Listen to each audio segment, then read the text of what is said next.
Hello everyone.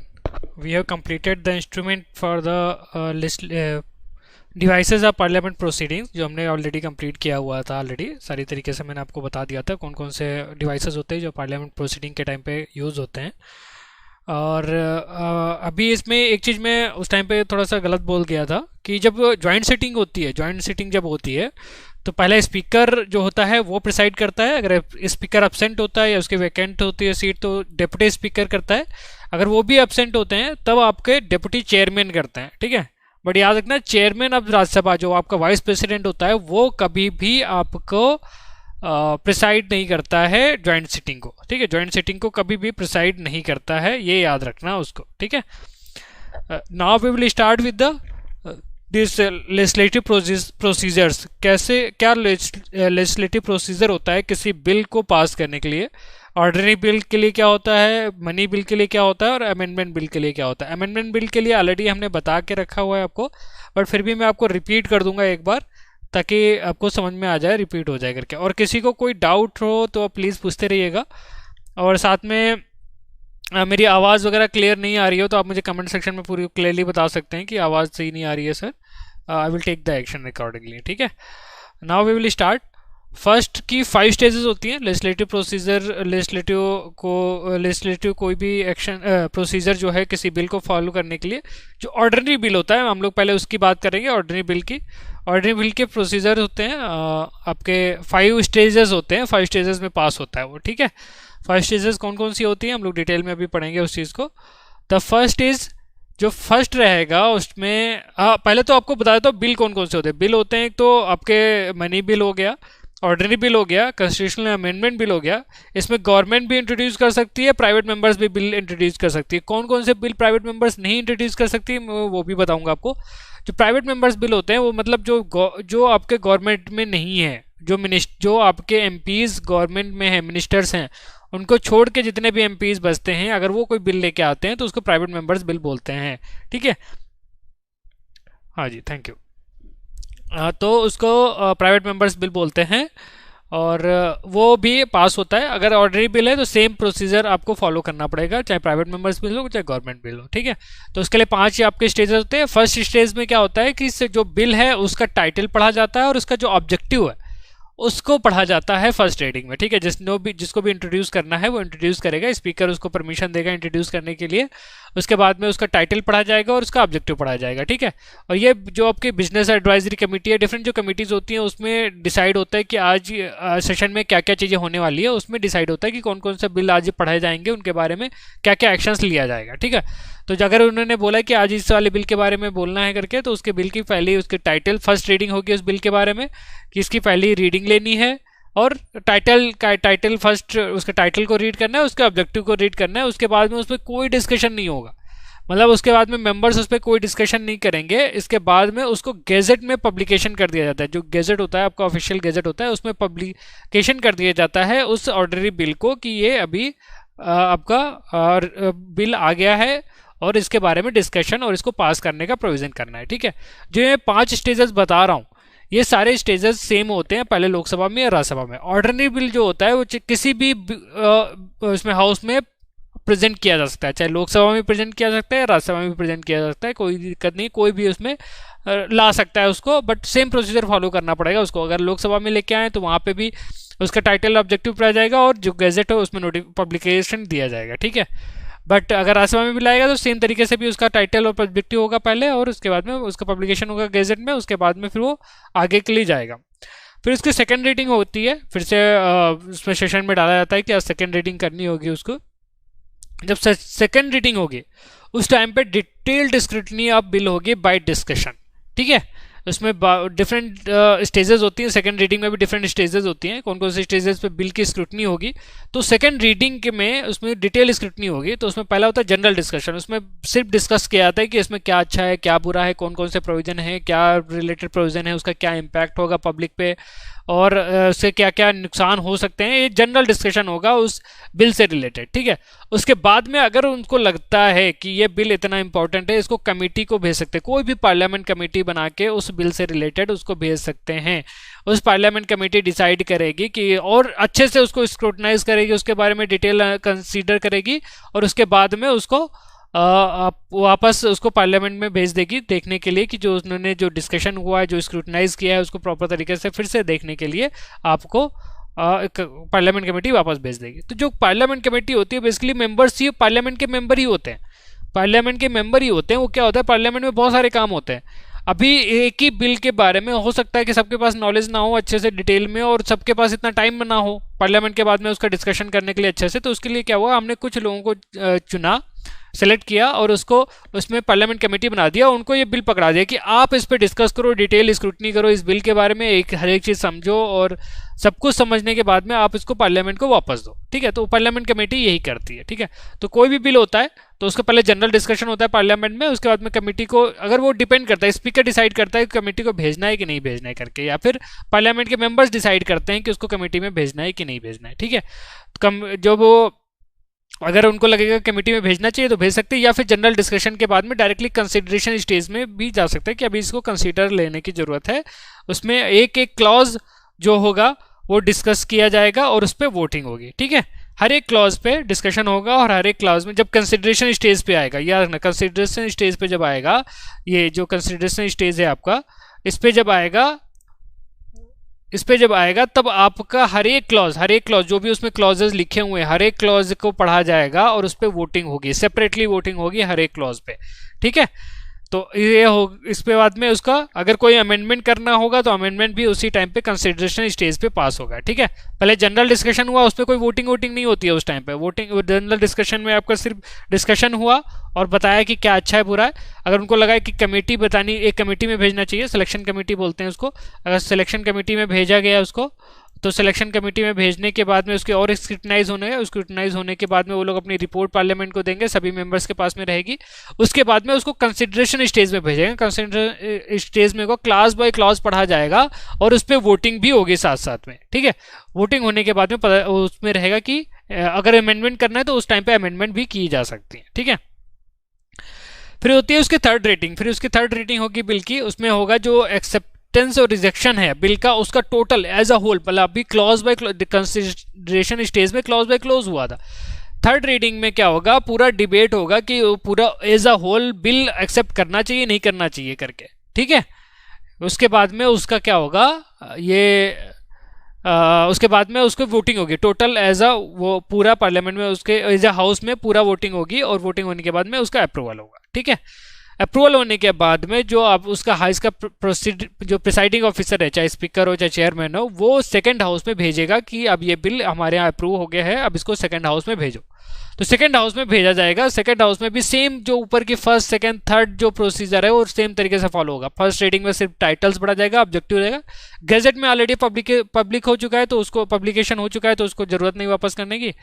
तो उसके बाद में सिर्फ फर्स्ट रीडिंग में सिर्फ टाइटल रीड होगा, ऑब्जेक्टिव होंगे और उसका ऑब्जेक्टिव रीड किया जाएगा। सेकंड रीडिंग में उसकी डिटेल स्क्रूटनी होगी। यहाँ पे भी उसको चाहे तो सिलेक्शन कमेटी में भेज सकते हैं। इवन अगर वो चाहे तो ज्वाइंट कमेटी भी बना सकते हैं, लोकसभा राज्यसभा की ज्वाइंट कमेटी भी बना सकते हैं उस टाइम पे, ठीक है। जब ज्वाइंट कमेटी होगी तो दोबारा उसको कमेटी में भेजने की जरूरत नहीं है, उसका डिस्कशन एक बार स्क्रूटनी हो गई है तो उस स्क्रूटनी को वापस भेजेंगे। तो सेकंड रीडिंग में फिर से वो जो दूसरे हाउस में जाएगा, पहले जनरल डिस्कशन होगा, कमेटी में भेजने तो कमेटी में भेज सकते हैं। उसके बाद में कंसिडरेशन स्टेज होगा, क्लॉज बाय क्लॉज होगा। उसके बाद में थर्ड रीडिंग में पूरा डिबेट होगा एक्सेप्टेंस और रिजेक्शन का, और उसके बाद में वोटिंग होकर पास हो जाएगा, ठीक है। तो फोर्थ जो आपका स्टेज है उसमें दूसरे हाउस में भेजा जाएगा, उसमें सेम प्रोसीजर जब फर्स्ट सेकंड थर्ड है वो सेम प्रोसीजर फॉलो होगा, और इसके बाद में प्रेसिडेंट की असेंट के लिए भेज दिया जाएगा उसको, ठीक है। बट यहाँ पे एक चीज याद रखना, ऑर्डिनरी बिल अगर आपका लोकसभा में आया है और राज्यसभा में कंसिडरेशन के लिए भेजा है, या फिर राज्यसभा में अप्रूव हुआ है और लोकसभा में कंसिडरेशन के लिए भेजा है, तो उसमें 6 महीने के अंदर में उनको एक्शन लेना पड़ेगा। अगर 6 महीने के बाद में एक्शन नहीं लिया, अगर वो सेम तरीके से बिल पास हुआ और थर्ड रीडिंग के बाद डिबेट हुआ, उसके बाद में हुआ, तो एक्सेप्ट कर सकते हैं बिल को दूसरा जो हाउस है, या उस बिल को रिजेक्ट कर सकता है, या फिर अमेंडमेंट प्रपोज कर सकता है, या फिर कोई एक्शन ना ले 6 महीने तक, ठीक है, ये 4 कंडीशन हो सकती हैं बिल के अंडर में। तो अगर एक्सेप्ट कर लेता है तब तो बिल वो एक्ट हो जाएगा, प्रेसिडेंट के पास में असेंट के लिए पहुंच जाएगा। ठीक है, कमेटी सहमत नहीं होगी। कमेटी का मतलब ये होता है कि वो लोग स्क्रूटनाइज करेंगे, बस अच्छा है या बुरा है करके वो स्क्रूटनाइज करके बताएंगे कि ये इस बिल में क्या अच्छा है क्या बुरा है करके। वो अपनी रिपोर्ट पार्लियामेंट में देगी, पार्लियामेंट डिसाइड करेगी कि उसको एक्सेप्ट करना है या रिजेक्ट करना है। पार्लियामेंट कमेटी रिजेक्ट या एक्सेप्ट नहीं कर सकती। ठीक है, वो सिर्फ स्क्रूटनाइज करेगी बिल के बारे में कि बिल में ये चीज़ अच्छा है ये चीज़ बुरा है। ठीक है, ओके। तो सेकेंड हाउस में जब जाएगा, अगर वो एक्सेप्ट कर लेते हैं तो प्रेसिडेंट के पास में डायरेक्टली चले जाएगा असेंट के लिए। अगर वो रिजेक्ट करते हैं तो, और उसके बाद में या फिर कोई एक्शन नहीं लेते तो क्या होता है मैं बताऊंगा, बट उसके पहले एक बात कर लेते हैं। जो अमेंडमेंट अगर उन्होंने प्रपोज किया, उन्होंने बोला कि ये बिल तो हम एक्सेप्ट कर रहे हैं बट उस बिल में ये चीज़ें अमेंडमेंट डालो। जैसे लोकसभा ने एक बिल पास किया, उसके बाद में राज्यसभा के पास में गया, राज्यसभा में स्क्रूटनाइज करने के बाद में जब थर्ड रीडिंग आई तो उन्होंने बोला कि इसमें ये अमेंडमेंट होनी चाहिए। सेकंड रीडिंग में जब कंसिडरेशन स्टेज है ना, वहाँ पे वो अमेंडमेंट डाल सकते हैं, कंसिडरेशन स्टेज में आपके अमेंडमेंट डाल सकते हैं। तो उन्होंने कंसिडरेशन स्टेज में जो अमेंडमेंट कुछ प्रपोज की राज्यसभा ने, ठीक है, तो अभी वो अमेंडमेंट राज्यसभा ने अप्रूव की है। ठीक है, मान लो राज्यसभा ने उसको अप्रूव करने के बाद में वापस फिर लोकसभा में जाएगा अप्रूव करने के लिए उसी अमेंडमेंट को देखने के लिए। अगर लोकसभा ने उस अमेंडमेंट को अप्रूव कर दिया, जो पहला हाउस था, ये दूसरे हाउस ने कुछ अमेंडमेंट दिया और पहले हाउस ने उसको अप्रूव कर दिया, तो प्रेसिडेंट के पास में डायरेक्टली असेंट चला जाएगा। फिर प्रेसिडेंट के पास जाएगा, प्रेसिडेंट को अपनी असेंट देनी है नहीं देनी करके, वो हमने प्रेसिडेंट के पावर्स के बारे में बताया हमने कि प्रेसिडेंट या तो असेंट दे सकता है या अपहोल्ड कर सकता है या फिर रिकंसिडरेशन के लिए भेज सकता है या फिर अपने पास में पॉकेट वीटो की तरह रख सकता है, जो ऑर्डनरी बिल के लिए नॉर्मली होता है, जो मैंने ऑलरेडी बताया हुआ। तो अगर वो एक्सेप्ट कर लेता है दूसरा हाउस, या फिर जो उसने प्रपोज्ड अमेंडमेंट है वो पहले हाउस ने एक्सेप्ट कर ली है सेकंड हाउस की, तब वो प्रेसिडेंट के असेंट के लिए भेज दिया जाएगा बिल। अगर मान लो दूसरे हाउस ने रिजेक्ट कर दिया है बिल को, या फिर उस पर 6 महीने तक एक्शन नहीं लिया, या फिर दूसरे हाउस ने जो अमेंडमेंट लिया पहले हाउस ने उसको एक्सेप्ट नहीं किया, इस केस में क्या होगा, इस केस में जो प्रेसिडेंट है वो ज्वाइंट सिटिंग के लिए बोल सकता है। इस केस में वो ज्वाइंट सिटिंग के लिए बोलेगा कि अभी ज्वाइंट सिटिंग करनी है, मतलब दोनों हाउस एक ही उस पे किसी बिल पे दोनों लोग एग्री नहीं कर रहे हैं सेम बिल पे, तो उस पे ज्वाइंट सिटिंग को बुलाएगा, नोटिफाई करेगा प्रेसिडेंट कि अब ज्वाइंट सिटिंग होगी। ज्वाइंट सिटिंग का प्रेसाइडिंग ऑफिसर कौन हो सकता है, आपका स्पीकर हो सकता है, इन केस एब्सेंस होता है तो आपका डिप्टी स्पीकर होता है, अगर डिप्टी स्पीकर भी एब्सेंस होता है तो आपका डिप्टी चेयरमैन होता है, अगर वो भी एब्सेंट होते हैं तो आपस में फिर जो ज्वाइंट सिटिंग में जितने मेंबर्स हैं आपस में डिसाइड करके किसी को भी चेयरमैन प्रेसाइडिंग ऑफिसर बना सकते हैं। बट याद रखना चेयरमैन कभी भी, जो चेयरमैन ऑफ राज्यसभा होता है वो कभी भी आपका ज्वाइंट सिटिंग का प्रिसाइडिंग ऑफिसर नहीं होता है। ठीक है, तो ज्वाइंट सिटिंग होती है, फिर ज्वाइंट सिटिंग में डिसीजन होता है कि वो बिल को अप्रूव लेना है कि नहीं लेना है। वहाँ पे सिंपली वोटिंग होती है, वोटिंग से डिसाइड किया जाता है कि वो अप्रूव कर लेना है कि नहीं। इसमें कोई अमेंडमेंट नहीं होते हैं, जो अमेंडमेंट है उन्हीं को कंसीडरेशन किया जाता है, उसमें कुछ चेंजेस वगैरह करने हैं तो किए जा सकते हैं। अदरवाइज जिस क्लॉज पे रिजेक्शन हुआ है उस क्लॉज पे डिस्कशन हो सकता है। ठीक है, एसेंट आता है प्रेसिडेंट के, उसके बाद में ज्वाइंट सिटिंग ने अगर अप्रूव कर दिया तो एसेंट आती है, अगर डिसअप्रूव कर दिया तो फिर बिल खत्म है। ठीक है, उसके बाद में बिल पे कोई डिस्कशन नहीं होगा, खत्म है। एसेंट ऑफ प्रेसिडेंट आ गया, अगर प्रेसिडेंट की एसेंट आ गई देन आपको बताया प्रेसिडेंट क्या क्या कर सकता है, अप्रूव कर सकता है, विदहोल्ड कर सकता है, या फिर रिकंसिडरेशन के लिए भेज सकता है, या फिर अपनी पॉकेट में रख सकता है। ठीक है, तो तीनों केसेस में क्या क्या होता है वो मैंने आपको ऑलरेडी बताया हुआ है। ठीक है, this is about the ordinary bill. Ordinary bill से रिलेटेड जो स्टेजेस हैं वो 5 हैं। एसेंट एक बार मिल गई, उसके बाद में हाँ यहाँ चीज यहाँ पे याद रखना, एसेंट एक बार प्रेसिडेंट की मिल गई उसके बाद में एप्लीकेबल नहीं होगा लॉ। और जब गवर्नमेंट नोटिफाई करेगा, जब गवर्नमेंट उस लॉ को नोटिफाई करेगा, उसके रूल्स एंड रेगुलेशन को बनाकर प्रॉपर तरीके से नोटिफाई करेगा पब्लिक में, देन ओनली वो जो लॉ बन गया है वो अप्लाई होगा। याद रखना, एसेंट होने के बाद में बिल तो पास हो गया, बिल जो है आपका लॉ बन गया, बट वो जब स्टार्ट होगा जब गवर्नमेंट उसको नोटिफाई करेगी, उस लॉ को नोटिफाई करेगी पब्लिक में कि अभी ये लॉ आज तारीख से इतनी तारीख से एप्लीकेबल होगा, तब से वो लॉ फिर एप्लीकेबल होगा। ठीक है, now comes the money bill. Money bill के बारे में क्या प्रोसीजर होता है, तो पहले हम समझते हैं मनी बिल होता क्या है। पहला तो ये होता है कि सिंपली पहले समझते हैं फाइनेंशियल बिल होता है, उसको फाइनेंशियल बिल होता है। फाइनेंशियल बिल होता है, जो फाइनेंशियल बिल क्या होता है कि एक्सपेंडिचर, जो आपका गवर्नमेंट का एक्सपेंडिचर है और जो इनकम है उससे रिलेटेड अगर कोई बिल लेके आया जा रहा है पार्लियामेंट में तो उसको फाइनेंशियल बिल रहता है। गवर्नमेंट जो भी खर्चा करने वाली है, जो भी या उसका इनकम है उससे रिलेटेड कोई भी बिल है तो उसको फाइनेंशियल बिल बोलते हैं। ये 3 टाइप के होते हैं, एक आर्टिकल, 110 में दिया है, इस आर्टिकल 110 वाले बिल में जो चीज़ें कंसीडर की जाती है उसको मनी बिल बोलते हैं। ऐसा बिल जो आर्टिकल 110 के प्रोविज़न को डील करता है उसको मनी बिल बोलते हैं। उसमें क्या क्या प्रोविज़न है मैं वो बताऊंगा अभी। और उसके बाद में जो फाइनेंशियल बिल है उसमें आर्टिकल 117 के अंडर में भी फाइनेंशियल बिल आता है। उसमें 2 टाइप के आते हैं, 1 एंड 3 टाइप के। तो आर्टिकल क्लास 1 में दिया है एक टाइप का, और आर्टिकल क्लास 117 में क्लास 3 में दूसरा टाइप का दिया हुआ है। ये दोनों का अप्रूवल और डिसअप्रूवल क्या होता है करके मैं आपको डिटेल में बताऊंगा।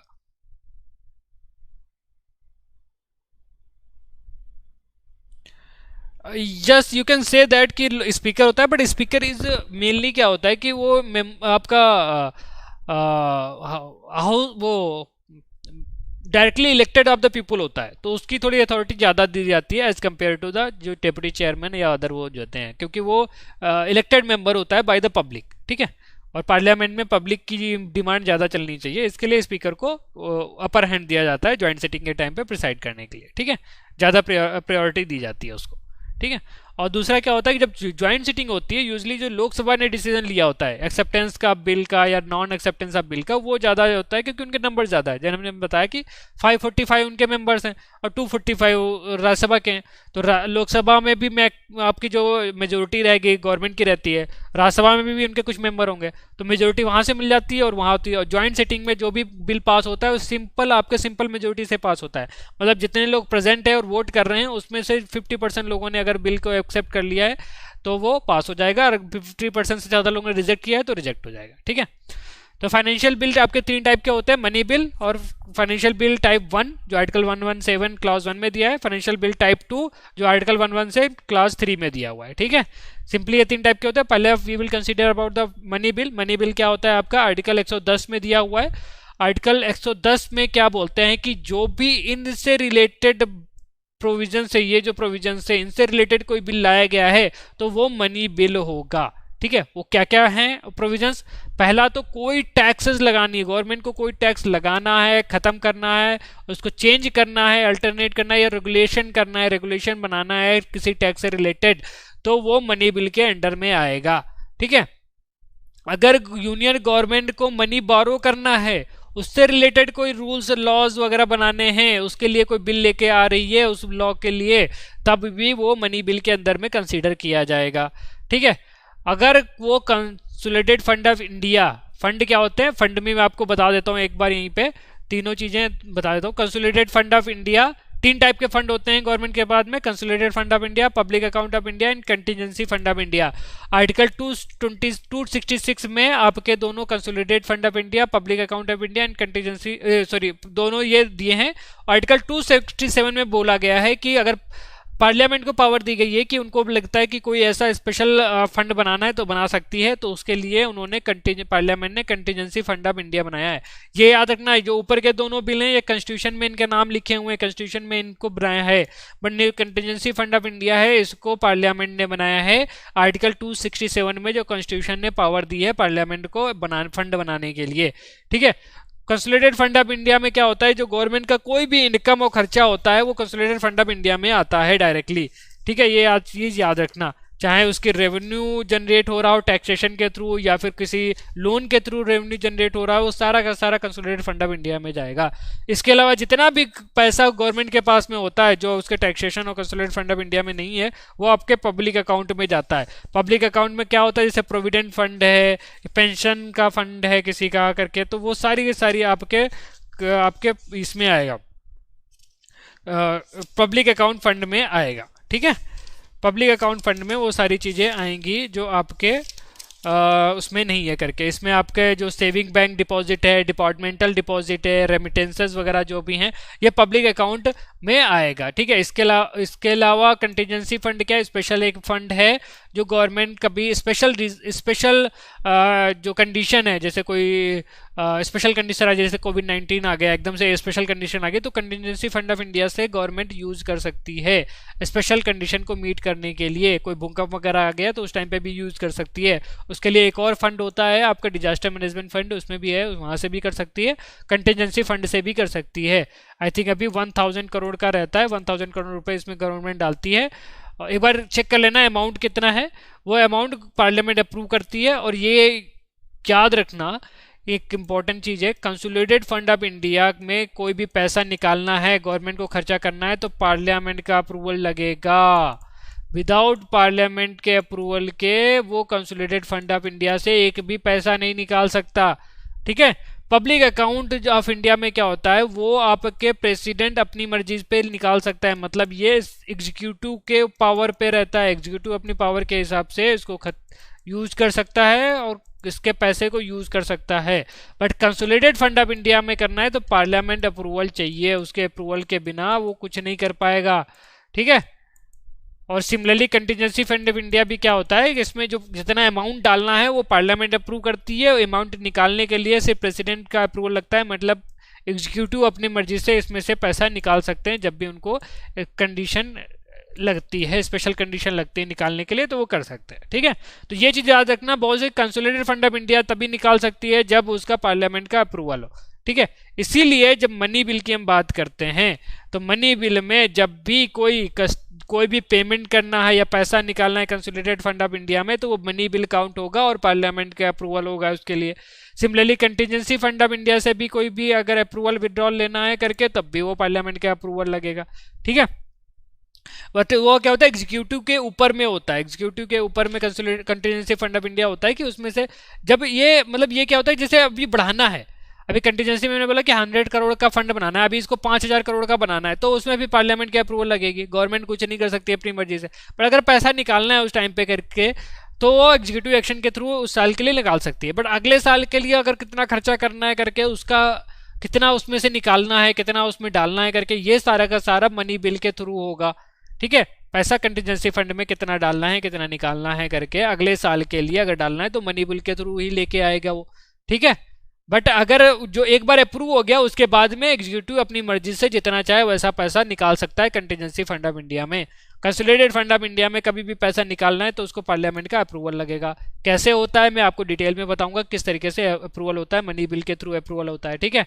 इसके अलावा कंसोलिडेटेड फंड ऑफ इंडिया में जो रिसिप्ट आता है, कोई भी मनी आता है, किसी कौन सा मनी आ सकता है, किस टाइप से मनी आ सकता है, मतलब कौन से किस तरीके से contingency fund of India public account में मनी आ सकता है, इसका भी अगर लेने के लिए बिल कोई लेके आ रही है तो वो मनी बिल में काउंट होगा। ठीक है।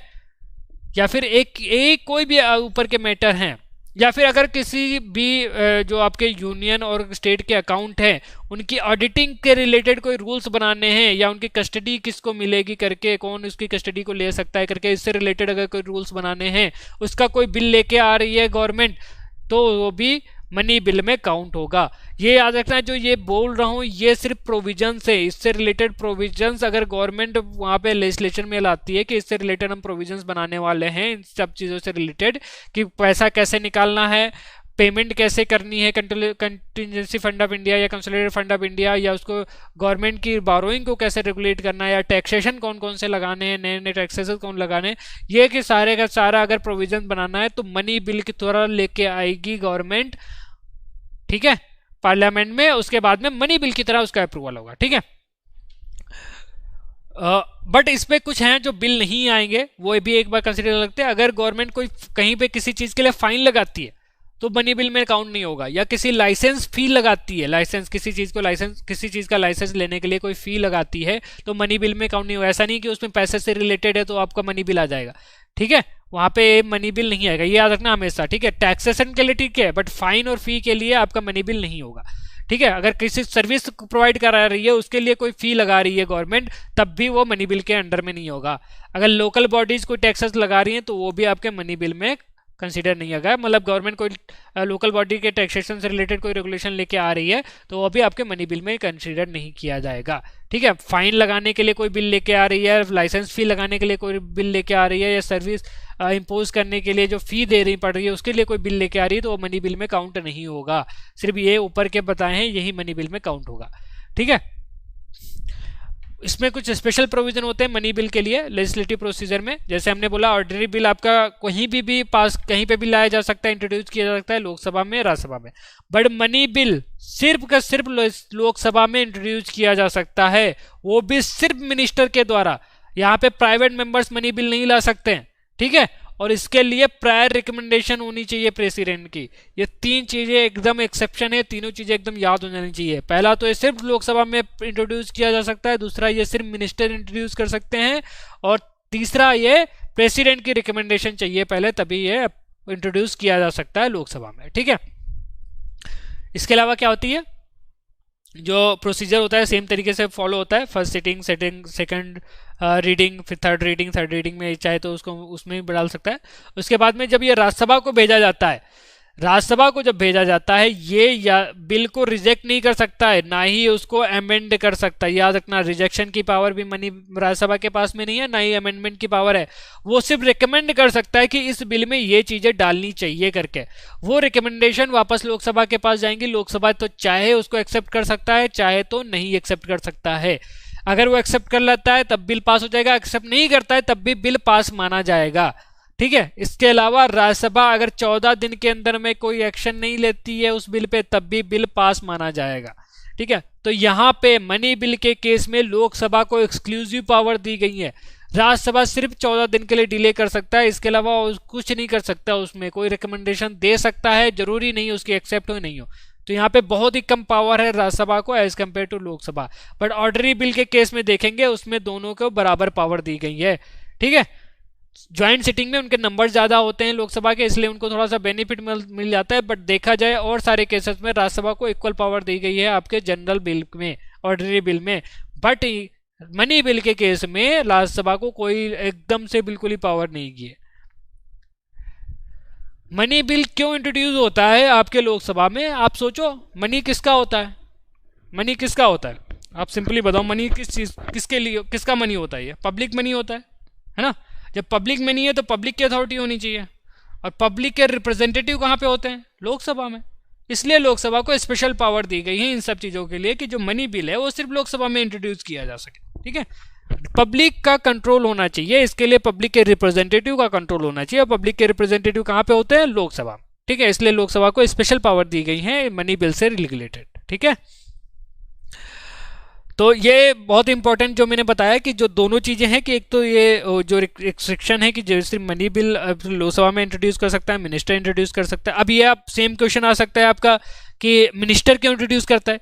क्योंकि प्राइवेट मेंबर्स गवर्नमेंट में काम नहीं कर रहे, खर्चा कौन करेगा? गवर्नमेंट खर्चा करेगी ना, गवर्नमेंट का फंड है, गवर्नमेंट खर्चा करेगी। तो गवर्नमेंट में मिनिस्टर ही आते हैं, तो मिनिस्टर को ही बिल लेके आना है कि हम अपने डिपार्टमेंट, हमें अपनी मिनिस्ट्री में कितना खर्चा करना है।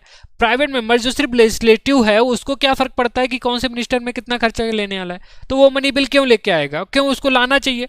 ठीक है, उसको थोड़ा पता है कौन सी मिनिस्ट्री में कितना खर्चा होने वाला है करके, वो तो मिनिस्टर को पता है, इसलिए सिर्फ मिनिस्टर ही मनी बिल लेके आता है। ठीक है, टैक्सेस वगैरह लगाने हैं, ये बेसिकली क्या होता है? इनकम के लिए होता है। ठीक है, गवर्नमेंट की इनकम एक्सपेंडिचर के लिए मनी बिल होते हैं। अगर आपने ध्यान से देखा होगा, जो कंसोलिडेटेड फंड से निकालना और ये सब चीजें करके टैक्सेस वगैरह लगाना है, ये इनकम एक्सपेंडिचर के लिए होते हैं money bills.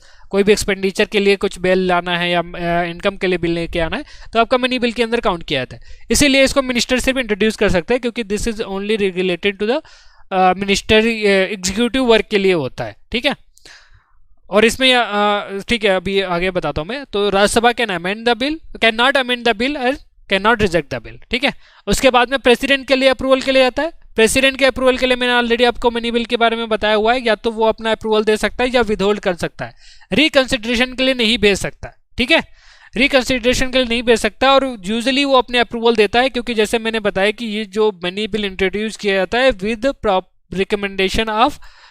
Recommendation of president की रिकमेंडेशन के उस पे ही ये होता है। इसीलिए ये आपका प्रेसिडेंट जो होता है बाद में अप्रूवल दे देता है, क्योंकि ये प्रेसिडेंट के रिकमेंडेशन के बेसिस पे ही आता है। ठीक है, now comes financial bill. Financial bill मैंने ऑलरेडी मनी बिल बता दिया। इसके अलावा 2 टाइप के और होते हैं। फर्स्ट टाइप का वो होता है कि जिसमें जो आर्टिकल 110 में जो प्रोविजन दिए हैं, एक कोई बिल लाया गया है जिसमें आर्टिकल 110 के जो मैटर्स दिए हैं वो भी हैं, और साथ में जनरल लेजिस्लेचर भी है, जनरल कोई लॉ बिल भी है, जनरल रिलेटेड बिल भी है, किसी जनरल टॉपिक से रिलेटेड भी बिल है, और साथ में आर्टिकल 110 में जो मैटर दिए हैं उससे रिलेटेड भी है।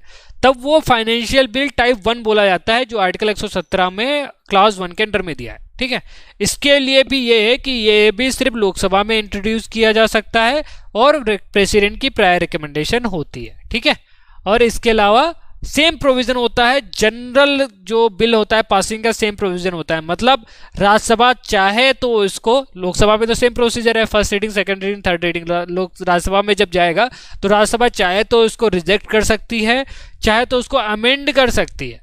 ठीक है, चाहे तो वो उसको अमेंड कर सकती है और चाहे तो उसको अप्रूव कर सकती है, चाहे उसको रिजेक्ट कर सकती है। तो ये फाइनेंशियल बिल फर्स्ट टाइप के जो है उसमें राज्यसभा को सेम पावर होती है जो जनरल बिल के लिए होती है। ठीक है, बट याद रखना, जब भी राज्यसभा कोई भी अमेंडमेंट प्रोवाइड करेगी उसमें प्रेसिडेंट का अप्रूवल लगेगा। ठीक है, अमेंडमेंट कहाँ पे पास होती है? कंसिडरेशन स्टेज में, जो मैंने आपको बताया था, कंसिडरेशन स्टेज में आती हैं आपकी अमेंडमेंट। ठीक है, तो जब अमेंडमेंट कंसिडरेशन स्टेज में पास हो रही है, वहां पे अगर कोई भी अमेंडमेंट लेके आ रही है तो उसमें पहले प्रेसिडेंट का अप्रूवल लेना पड़ेगा। याद रखना, रिकमेंड जो प्रायर रिकमेंडेशन, मतलब इंट्रोड्यूस करने के लिए जो प्रेसिडेंट का अप्रूवल है, रिकमेंडेशन है, वो सिर्फ लोकसभा में इंट्रोड्यूस करने के लिए चाहिए। राज्यसभा में एक बार स्पीकर ने बोल दिया कि वहां पे जाना है करके, तो वो पहुंच गया राज्यसभा में। फिर राज्यसभा में अगर कोई अमेंडमेंट कर रहा है कंसिडरेशन स्टेज में, तब उसमें प्रेसिडेंट का अप्रूवल लगेगा। वन चीज मैं मिस कर गया, मैं आपको बता देता हूं, जो मैं ऑलरेडी आपको बताया हुआ स्पीकर के केस में, कि जब मनी बिल, जैसे मैंने बताया, first reading, second reading, third reading के बाद में बिल जब सेकंड हाउस में जाता है, तब वो स्पीकर वो लिख के भेजता है कि ये बिल ऑर्डिनरी बिल है या मनी बिल है। अगर मनी बिल होगा तो स्पेशली वहां पे स्पीकर लिख के देगा कि दिस इज मनी बिल, इसको मनी बिल की तरह कंसीडर करना है दूसरे हाउस को। ठीक है, जो आपका लोकसभा का वो प्रिसाइडिंग ऑफिसर है, दैट इज स्पीकर, वो उसको मार्क करेगा दिस इज मनी बिल। वो मनी बिल होने के बाद में सेकंड हाउस में जाएगा, उसके बाद में उसको मनी बिल की तरह कंसीडर किया जाएगा। मतलब जो राज्यसभा की लिमिटेड पावर है कि वो 14 दिन तक डिले कर सकता है, इसके अलावा नहीं कर सकता कुछ भी, उसको एक्सेप्ट ही करना पड़ेगा, या फिर अमेंडमेंट दे सकता है, वो रिकमेंडेशन दे सकता है, वो भी लोकसभा चाहे तो एक्सेप्ट कर सकती है, चाहे तो नहीं कर सकती है। तो वो स्पीकर की एक्सक्लूसिव पावर है। ये स्पीकर का यहाँ पे फाइनल अप्रूवल होता है। अगर उन्होंने बोल दिया कि this is money bill, then this is money bill. ठीक है, there is no contradiction in this. इसमें लेकर आधार केस में एक इशू चल रहा है, इसको लेकर आप एक बार देख लीजिएगा सुप्रीम कोर्ट में, कि आधार का जो बिल लेके आए थे उसको as a money bill produce किया गया था। ठीक है, तो उसके अगेंस्ट में सुप्रीम कोर्ट में एक केस किया गया था कि वो मनी बिल कैसे हो सकता है। ठीक है, तो वो इसका जो स्पीकर का फाइनल है, बट बाद में वो चेक कर सकती है आपका सुप्रीम कोर्ट कि उन्होंने सही तरीके से उसको हैंडल किया है कि नहीं, कॉन्स्टिट्यूशन के प्रोविजन के हिसाब से है कि नहीं है। ठीक है, तो वो बाद में जुडिशरी चेक कर सकती है इस चीज़ को। बट ये याद रखना कि जुडिशरी सिर्फ बाद में चेक कर सकती है, पहले कुछ नहीं कर सकती। ठीक है, तो आधार के केस में अभी चल रहा है, तो आप न्यूज़ में एक बार चेक कर लीजिएगा व्हाट इज़ गोइंग ऑन। अभी उसको वापस जो प्राइवेसी का लॉ आया था उसको वापस कंसीडर कर रही है आधार से रिलेटेड प्रोविजंस को लेकर। ठीक है, सुप्रीम कोर्ट, तो एक बार उसको चेक कर लेना। ठीक है, now comes financial bill of second kind. इसमें मैंने आपको बता दिया, इसमें सेम चीज़ है कि इसमें सिर्फ दो चीज़ें इंपॉर्टेंट है कि इंट्रोड्यूस कर सिर्फ लोकसभा में कर सकता है और प्रायर रिकमेंडेशन प्रेसिडेंट का होता है। इसके अलावा और सारा सेम प्रोसीजर होता है जो जनरल बिल, ऑर्डिनरी बिल के पास होने के लिए होता है, सिमिलर होता है। ठीक है, ये फाइनेंशियल बिल थर्ड टाइम होते हैं। इसमें क्या होता है, इसमें इसके जो हमने ऊपर आर्टिकल 10 में पढ़े या जनरल लेजिस्लेशन को छोड़ने के बाद में अगर कोई भी बिल ऐसा आता है जो कंसोलिडेटेड फंड ऑफ इंडिया से एक्सपेंडिचर से रिलेटेड है, बट वो आर्टिकल 110 में इंक्लूड नहीं किया गया है, मतलब उसको पैसा तो खर्च हो रहा है बट आर्टिकल 110 में जो प्रोविजन है उसमें इंक्लूड नहीं किया जा रहा है, तब भी उसको फाइनेंशियल बिल की तरह डील किया जाएगा, जो आर्टिकल 117 और क्लास 3 में दिया गया है। ये बिल्कुल नॉर्मल ऑर्डिनरी लेजिस्लेचर की तरह होता है। मतलब ये लोकसभा राज्यसभा किसी में भी प्रोड्यूस किया जा सकता है और इसमें प्रायर रिकमेंडेशन प्रेसिडेंट की नहीं होती है और ये सिमिलर सेम प्रोसीजर होता है। इसमें राज्यसभा को भी सेम पावर होती है, चाहे एक्सेप्ट कर सकता है, रिजेक्ट कर सकता है या फिर उस पर अमेंडमेंट भी पास कर सकता है। बट एक चीज़ याद रखना, ये अगर रिकमेंडेशन अमेंडमेंट जो आई हैं, जो कंसिडरेशन स्टेज पे अमेंडमेंट या कंसिडरेशन स्टेज पे जब वोटिंग होती है क्लॉज बाय क्लॉज में, तब प्रेसिडेंट की रिकमेंडेशन लगती है इसमें। ठीक है, सिर्फ एक स्पेशल चीज़ है इसके लिए, जो फाइनेंशियल बिल आप थर्ड टाइप है उसमें सिर्फ एक ही स्पेशल चीज़ है, जो कंसिडरेशन स्टेज होती है क्लॉज बाय क्लॉज में जब वोटिंग होती है, तब उस टाइम पे प्रेसिडेंट की रिकमेंडेशन चाहिए होती है बस। ठीक है, इंट्रोड्यूस करने के लिए प्रेसिडेंट की रिकमेंडेशन नहीं है, बट जो कंसिडरेशन स्टेज में जहां क्लॉज बाय क्लॉज आपका वो होता है, वोटिंग होती है, वहां पे आपका प्रेसिडेंट का अप्रूवल लगेगा। ठीक है, नाउ हम लोगों ने बिल पढ़ लिया सारा। कॉन्स्टिट्यूशन अमेंडमेंट बिल आपको मैं फिर से मैं आपको रिपीट कराता हूँ। ये जो रिमेनिंग बिल है, जो कॉन्स्टिट्यूशन अमेंडमेंट बिल है, याद रखना कि जो ऑर्डनरी बिल है वो आपके प्राइवेट मेंबर्स भी इंट्रोड्यूस कर सकते हैं। आपके जो मनी बिल हैं वो प्राइवेट मेंबर्स नहीं इंट्रोड्यूस कर सकते हैं, सिर्फ मिनिस्टर इंट्रोड्यूस कर सकते हैं। फाइनेंशियल बिल फर्स्ट काइंड भी आपका प्राइवेट मेंबर्स नहीं इंट्रोड्यूस कर सकते। सेकेंड काइंड इंट्रोड्यूस कर सकते हैं, बट वो लिमिटेड एक्सटेंट में होता है, ठीक है। इंट्रोड्यूस कर सकते हैं सेकेंड जो आपका फाइनेंशियल बिल है, और जो आपका कॉन्स्टिट्यूशन अमेंडमेंट बिल है वो प्राइवेट मेंबर्स भी इंट्रोड्यूस कर सकते हैं, ठीक है। तो कॉन्स्टिट्यूशन अमेंडमेंट बिल कोई भी हाउस में इंट्रोड्यूस किया जा सकता है, उसका भी सेम रहेगा, first reading, second reading, third reading, और रीडिंग के बाद में उसके लिए प्रायर प्रेसिडेंट की अप्रूवल नहीं लगती है, ये चीज़ याद रखना। और दोनों में उसके लिए स्पेशल अप्रूवल जो होता है, अप्रूवल जो है स्पेशल होता है, जो आपका थर्ड रीडिंग में बताया ना, पूरा होल एज लिया जाता है और अप्रूवल किया जाता है। उसमें आपको स्पेशल मेजोरिटी चाहिए होती है, 2/3 of the present and voting and majority of the total strength, ठीक है। ये स्पेशल प्रोविजन दिया होता है, दोनों हाउस में अलग अलग पास होता है। और अगर दोनों में डेडलॉक हो गया, मतलब अगर राज्यसभा में रिजेक्ट कर दिया या राज्यसभा ने कोई अमेंडमेंट पास किया और लोकसभा ने उसको एक्सेप्ट नहीं किया, उस टाइम पे ज्वाइंट सिटिंग नहीं होगी, वो बिल वहीं का वहीं खत्म हो जाएगा। उसमें ज्वाइंट सिटिंग का प्रोविजन नहीं दिया है कॉन्स्टिट्यूशन अमेंडमेंट बिल में, ठीक है। और जब प्रेसिडेंट के पास में जाएगा तो प्रेसिडेंट को एसेंट देनी पड़ेगी, उसको रिजेक्ट करने का भी ऑप्शन नहीं है, ठीक है। ये चीज़ याद रखना कॉन्स्टिट्यूशन अमेंडमेंट बिल से रिलेटेड। नाउ बजट, आपको मैंने फंड्स के बारे में बता दिया, अभी बजट की बात करते हैं। बजट आपको सबको पता है कि बहुत इंपॉर्टेंट होता है, आपने इकोनॉमी में ऑलरेडी पढ़ा होगा इसमें कि बजट क्या क्या होता है करके, और कितना इसका इंपॉर्टेंट क्या होता है। हाँ, ज्वाइंट सिटिंग अभी तक 3 बार हो चुकी है, ये चीज़ याद रखना। ज्वाइंट सिटिंग ऑलरेडी हो चुकी है। एक डाउरी प्रोविजन बिल हुआ था, banking service commission bill, prevention of terrorism bill. Bill का नाम नहीं याद है तब भी कोई दिक्कत नहीं, बट ज्वाइंट सिटिंग ऑलरेडी हो चुकी है, ये चीज़ याद रखना, ठीक है। ऑलरेडी पास्ट में हो चुकी है, जरूरत पड़ती है तो होती भी है, ठीक है। हाँ जी, तो जो आपके बजट होता है, पार्लियामेंट में अप्रूवल होता है। बजट जो है वो आपके कॉन्स्टिट्यूशन में नहीं है, एनुअल फाइनेंशियल स्टेटमेंट बोलते हैं इसको।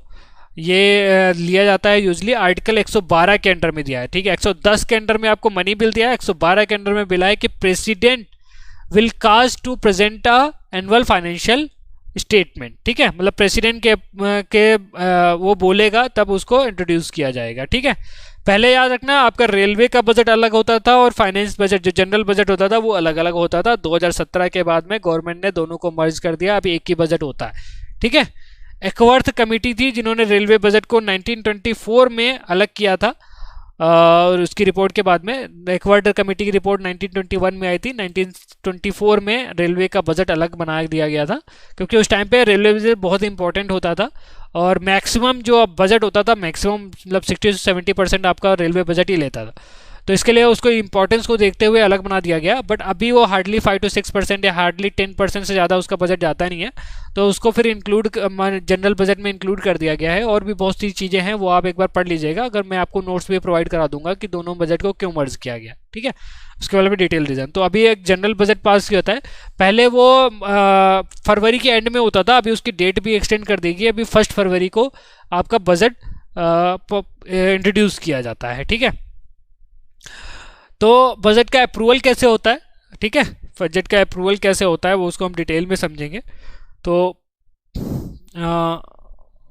बजट के अप्रूवल के लिए होता है कि पहला तो बजट का प्रेजेंटेशन होता है, ठीक है। बजट का प्रेजेंटेशन कैसे होता है, फाइनेंस मिनिस्टर आपके एक स्पीच देते हैं, बजट स्पीच जिसको बोलते हैं, वो आपको पता है, आप लोगों ने बोला है कि न्यूज़ में काफ़ी डिस्कशन होता है, उसमें आपको डिटेल में बताया जाता है कि क्या क्या रहेगा करके।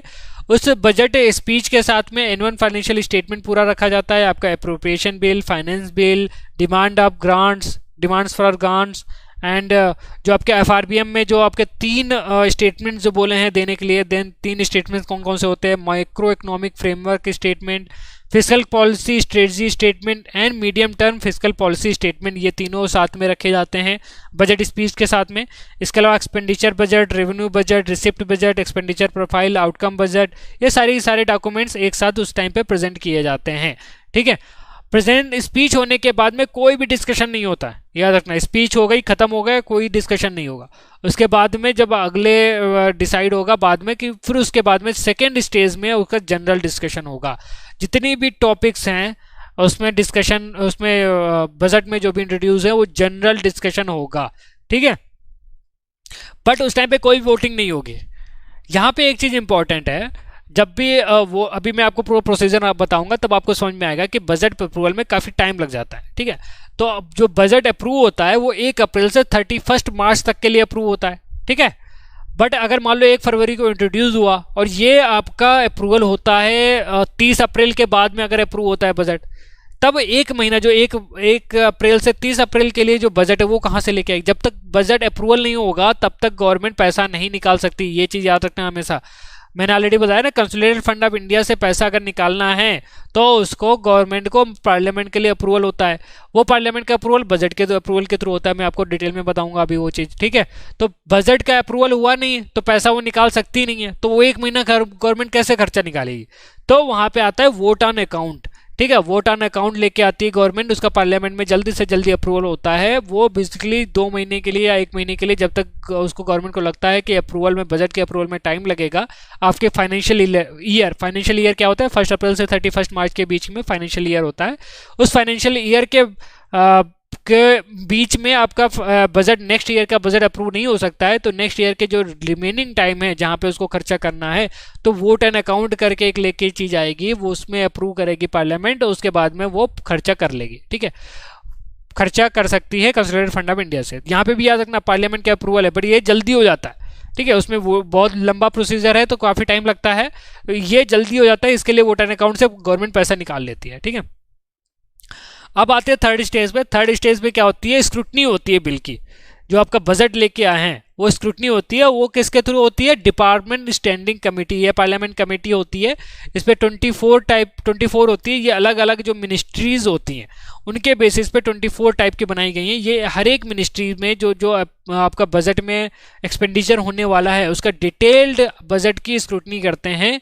आपकी जो डिमांड ऑफ ग्रांट्स हैं उसकी स्क्रूटनी करते हैं डिटेल में, कि ये डिमांड क्यों चाहिए, इसका क्या रीज़न है, किस लिए चाहिए, कहाँ पे खर्चा करना है, कौन सी पॉलिसी में खर्चा करना है, ये सारी की सारी स्क्रूटनी होती है। यहाँ पे ये डिपार्टमेंट स्टैंडिंग कमेटी होती है। इसका क्या कंपोजिशन होता है वो सब मैं आपको बाद में बताऊंगा, जब आपको पार्लियामेंट कमेटीज़ के बारे में बताऊंगा। अभी इतना समझ लीजिए कि 24 डिपार्टमेंट कमेटीज़ होती हैं जो स्क्रूटनाइज करती हैं बजट के बारे में। डिमांड ऑफ ग्रांट्स जो होती है वो होता है, डिमांड ऑफ ग्रांट्स क्या होती है कि हर एक मिनिस्ट्री को काम करने के लिए पैसा चाहिए ना, डिफरेंट मिनिस्ट्रीज हैं उनको काम करने के लिए पैसा चाहिए, तो पैसा उनको कहाँ से आएगा, कंसोलिडेटेड फंड ऑफ इंडिया से आएगा। तो उन्होंने जो मिनिस्ट्रीज हैं उन्होंने अपनी डिमांड की, हमको ये डिमांड चाहिए। अभी उस डिमांड को अप्रूव कौन करेगा, पैसा कौन निकालने के लिए अप्रूवल देगा, वो है पार्लियामेंट। तो पार्लियामेंट ग्रांट करेगा कि आपकी जो डिमांड है वो सही है, इसलिए मैं आपको ग्रांट कर रहा हूँ, तो उसको बोलते हैं demand for grants, demands for grants, ठीक है। तो डिमांड्स फॉर ग्रांट होता है जो उसी को डिपार्टमेंट स्टैंडिंग कमेटी स्क्रूटनाइज करती है, ठीक है।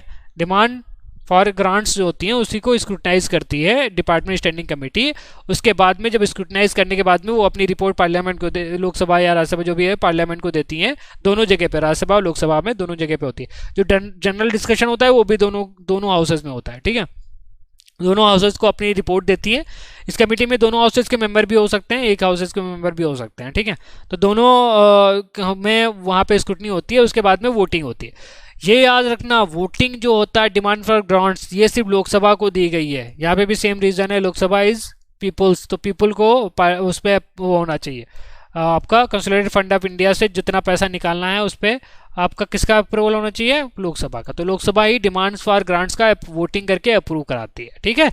तो लोकसभा को एक्सक्लूसिव पावर है, राज्यसभा यहाँ पे कुछ भी नहीं कर सकता है, ठीक है। और डिमांड फॉर ग्रांट्स के लिए प्रायर रिकमेंडेशन होनी चाहिए आपकी, उसकी प्रेसिडेंट की प्रायर रिकमेंडेशन होनी चाहिए आपकी, ठीक है। तो प्रेसिडेंट की प्रायर रिकमेंडेशन होनी चाहिए, और ये सिर्फ लोकसभा में अप्रूव किया जा सकता है, वहीं पे वोटिंग होगी, ठीक है। वोटिंग के टाइम पे चाहे तो उस जो डिमांड जो मिनिस्ट्री ने डिमांड की है उसको कट मोशन के थ्रू कम किया जा सकता है उस डिमांड को। तो डिफरेंट टाइप के कट मोशन होते हैं, 3 टाइप के होते हैं। एक होता है पॉलिसी कट मोशन, दूसरा इकोनॉमिक कट मोशन, तीसरा टोकन कट मोशन, ठीक है।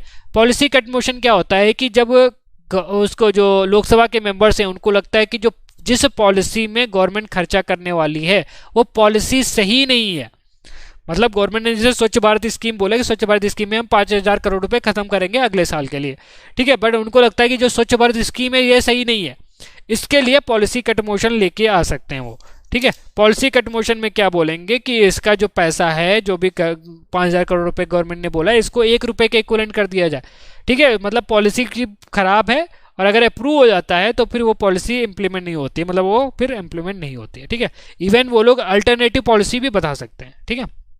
तो पॉलिसी कट मोशन के थ्रू वो डिमांड को रिड्यूस कर सकते हैं। दूसरा इकोनॉमिक कट मोशन, इसमें क्या है, पॉलिसी तो उनको सही लग रही है पर उनको लग रहा है कि खर्चा बहुत ज़्यादा होगा या अननेसेसरी खर्चा होगा, अभी हमें दूसरी जगह दूसरी पॉलिसीज़ को प्रायोरिटी देनी चाहिए। उस टाइम पे वो बोलेंगे पॉलिसी तो सही है बट इकोनॉमिकली सही नहीं है, इसके लिए वो उसके पैसे को रिड्यूस कर सकते हैं, मतलब उनको पैसे को रिड्यूस कर सकते हैं, कितना भी अमाउंट में रिड्यूस कर सकते हैं वो, ठीक है। जैसे 5,000 करोड़ बोले कि 5,000 रुपये करोड़ ज़्यादा है स्वच्छ भारत के लिए, आप इसको 2,000 करोड़ कर दो, तो उसके लिए इकोनॉमिक कट मोशन पास किया जा सकता है, इकोनॉमिक कट मोशन ला सकते हैं। अगर पास हो गया तो फिर अमाउंट रिड्यूस हो जाएगा, ठीक है। टोकन कट मोशन स्पेशली होता है कि किसी चीज़ से नाराज़गी है कि इसमें ये सही तरीके से नहीं हुआ है करके या सही तरीके से नहीं होगा करके, तो टोकन कट मोशन होगा। उसमें क्या होगा, उसका अकाउंट रिड्यूस करके 100 रुपये के इक्विवेलेंट किया जाएगा, ठीक है। इसमें जो स्पेशल ग्रीवेंसेस किसी चीज़ से रिलेटेड है, जहाँ पे ग्रांट मांगी गई है, स्पेशल ग्रांट वहाँ, उसके लिए कोई भी यहाँ पे कट मोशन लाया जाता है, उसको टोकन कट मोशन बोलते हैं। इसमें उसको 100 रुपीज़ के एक उससे बोलेंगे कि उसका जो पैसा है उसको रिड्यूस करके 100 रुपीज़ कर दिया जाए। यहाँ पे 1 रुपये किया जाता है और यहाँ पे 100 रुपीज़ किया जाता है टोकन कट मोशन में, और यहाँ पे कितना भी किया जा सकता है जितना उनको लगता है इकोनॉमिकली सही है, ठीक है। सभी को मेरी आवाज़ आ रही है क्लियर? अगर नहीं आ रही है तो प्लीज़ मुझे बता दीजिए, और किसी को कोई डाउट आ रहा हो अभी तो प्लीज़ मुझे बता दीजिए। I am going little faster, I know that, because we have to complete it as much earlier, we have to, बहुत जल्दी कंप्लीट करना है हमें, ठीक है। तो ये होने के बाद में अप्रोप्रिएशन बिल होता है। अप्रोप्रिएशन क्या होता है, जो आपकी डिमांड ऑफ ग्रांट्स है, मतलब गवर्नमेंट हर जो मिनिस्ट्री खर्चा करने वाली है उसको टोटल बिल को अप्रोप्रिएशन बिल करते हैं बोलते हैं। यही अप्रूव होने के बाद में आपका अप्रूवल होता है कि आप कंसोलिडेटेड फंड से आप एक्सपेंडिचर कर सकते हो। दिस इज एक्सपेंडिचर बिल, एक तरीके से आप बोल सकते हो, ठीक है, कि एक्सपेंडिचर किस तरीके से करना है उसका अप्रोप्रिएशन बिल से ही होगा। अप्रोप्रिएशन बिल पास होने के बाद ही गवर्नमेंट कोई भी खर्चा कर सकती है कंसोलिडेटेड फंड ऑफ इंडिया से, ठीक है। उसके बाद में पास होता है आपका फाइनेंस बिल। फाइनेंस बिल क्या होता है, इनकम, कहाँ से पैसा आएगा, वो जो गवर्नमेंट खर्चा करने वाली है आगे अगले साल के लिए, वो पैसा आएगा कहाँ से, तो वो इनकम बिल होता है, वो फाइनेंस बिल होता है। वो इनकम डिसाइड करता है कि गवर्नमेंट की कहाँ कहाँ से इनकम होगी, ठीक है। इसके अलावा डिमांड फॉर ग्रांट्स के अलावा और भी ग्रांट्स होती हैं, तो इस तरीके से बजट पास होता है। जैसे ही फाइनेंस बिल पास हो गया, आपका बजट अप्रूव हो गया, उसके बाद में आपका गवर्नमेंट आपके अगले साल के लिए एक्सपेंडिचर और इनकम कर सकती है, ठीक है। नाउ कम्स डिफरेंट, अलग टाइप की भी ग्रांट्स होती हैं। मतलब ये डिमांड ऑफ ग्रांट्स तो होता है कि जो अगले साल हम खर्चा करने वाले हैं, आज जो हमारा बजट हम लोग जो लेके आ रहे हैं, अगले साल कितना खर्चा करने, अगले फाइनेंशियल ईयर में कितना खर्चा करने वाले हैं उसकी है, तो डिमांड ऑफ ग्रांट्स उसके लिए। बट स्पेशल कंडीशन भी हो सकती है, स्पेशल ग्रांट्स भी कर सकता है कंसोलिडेटेड फंड ऑफ इंडिया से पैसा निकालने के लिए। एक स्पेशल ग्रांट्स भी हो सकती हैं जिसके थ्रू पार्लियामेंट के अप्रूवल के बाद में गवर्नमेंट पैसा निकाल सकती है।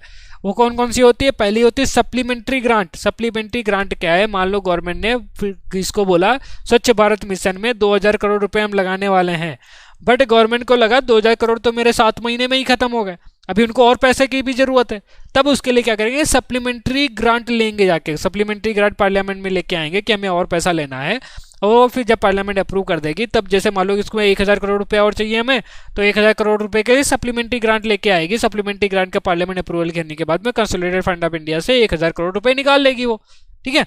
तो ये सप्लीमेंट करती है, जो हमने पहले ग्रांट मांगी थी कि हमें इतना पैसा चाहिए, उसको सप्लीमेंट करती है, इसके लिए उसको बोलते हैं सप्लीमेंट्री ग्रांट, ठीक है।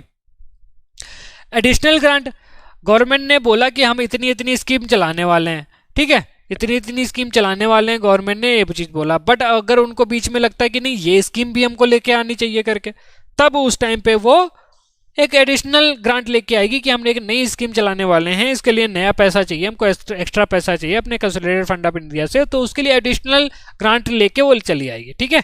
जैसे एडिशनल ग्रांट की कोई भी उसी फाइनेंशियल में कोई नई चीज़, नई ज़रूरत पड़ गई, नई चीज़ आ गई है करके जिसको हैंडल करना है, तो उसको एडिशनल ग्रांट के थ्रू ला सकती है, ठीक है। जैसे अभी सप्लीमेंट्री के सप्लीमेंट्री ग्रांट की बात करें तो अभी आपने सुना होगा कि एमजी नरेगा का जो बजट है वो गवर्नमेंट ने बढ़ा दिया, तो किस तरीके से बढ़ाया होगा, सप्लीमेंट्री ग्रांट के थ्रू बढ़ाया होगा, ठीक है। तो ये चीज़ आपको समझनी है उसी चीज़ को कि कैसे गवर्नमेंट फंक्शनिंग करती है, ठीक है। एडिशनल ग्रांट कोई नई स्कीम लेके आने वाली है, जैसे कोई इंश्योरेंस स्कीम लेके आ गई है अभी गवर्नमेंट की कोविड-19 से रिलेटेड, कोई इंश्योरेंस स्कीम लेके आनी है जो स्पेशली कोविड-19 को हैंडल करेगी, तो वो एडिशनल ग्रांट के थ्रू उसका पैसा लेगी उसको, ठीक है। एक्सेस ग्रांट में क्या है कि किसी भी